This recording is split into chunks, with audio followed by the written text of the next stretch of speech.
Мы с Мариной жили вдвоем уже давно. Муж ушел, когда дочери исполнилось 1,5 годика. Как он сказал, я понял, что не готов к семье, и пропал из нашей жизни совсем. Даже алиментов от него не было.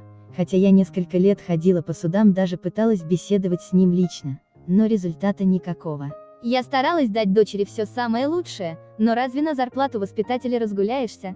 Даже бесконечные подработки не спасали. И мы жили от зарплаты до зарплаты впритык. Дочка росла, с годами превратилась в настоящую красавицу. Мальчишки за ней бегали табуном. Все девочки из ее класса хотели дружить с Мариной. Я стала замечать, что дочь выбирает себе круг общения только из тех, кто богаче. А она даже дружила с ребятами из элитной гимназии, где учились дети только богатых родителей. Меня это немного пугало. Дома начались скандалы. Марина хотела носить только дорогие вещи, иметь хороший телефон и косметику. Я не могла всего этого ей дать и видела, как падала в глазах своего ребенка все ниже и ниже. Дочка училась отлично, поэтому она без труда поступила в лучший университет города, где сразу нашла новых друзей. Как и все ее приятели, это были дети богатых родителей.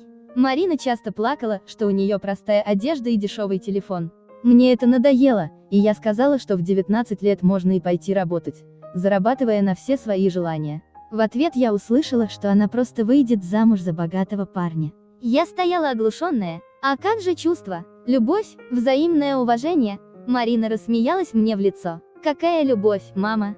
Любить надо только себя и денежки, а не жить так ужасно, как ты, от зарплаты до зарплаты. Ты даже замуж не смогла выйти еще раз за достойного парня. А я хочу жить в свое удовольствие, тратить на себя огромные суммы и повидать мир. Я расплакалась. Марина забыла, как она устраивала скандалы и истерики при любой моей попытке наладить личную жизнь, как она выживала всех моих парней, что в итоге привело к моему одиночеству. Но я постаралась в этот раз дочь простить и жить как раньше. Вскоре Мариночка привела парня для знакомства. Мне представила его как Константина. Парень вел себя довольно развязно при мне, вертел ключами от дорогого автомобиля, держал дочь за талию и относился так, будто он себе купил ее уже. Константин не стеснялся меня, целуя и обнимая Марину тогда, когда ему захочется. Разговаривал нагло, растягивая слова, а дочка только глупо хихикала. Мне было неприятно и неуютно от такого поведения, и Маринка в конце концов это поняла. Парень ушел домой.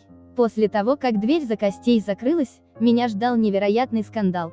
Дочь кричала на меня, что я повела себя неуважительно по отношению к моему будущему мужу, отворачивалась и не улыбалась ему. Неприятный скандал закончился тем, что она собрала свои вещи и ушла жить к Костику. Я пыталась удержать девушку, ведь рано еще так жить, да ведь не расписались еще, но она меня не слушала. Прошло полгода.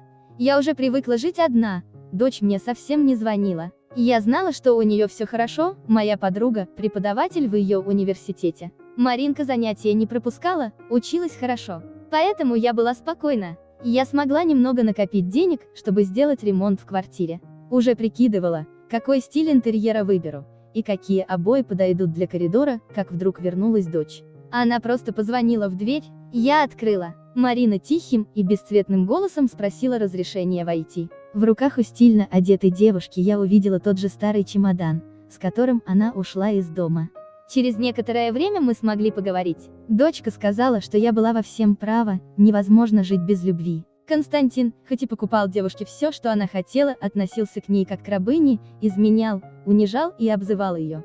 Он открыто глумился над тем, что девушка из бедной семьи, он никогда над ней не женится. Марина устала терпеть это все и решила вернуться домой. Сейчас она встречается с обычным парнем по имени Александр и давно забыла о своих мыслях по поводу богатства.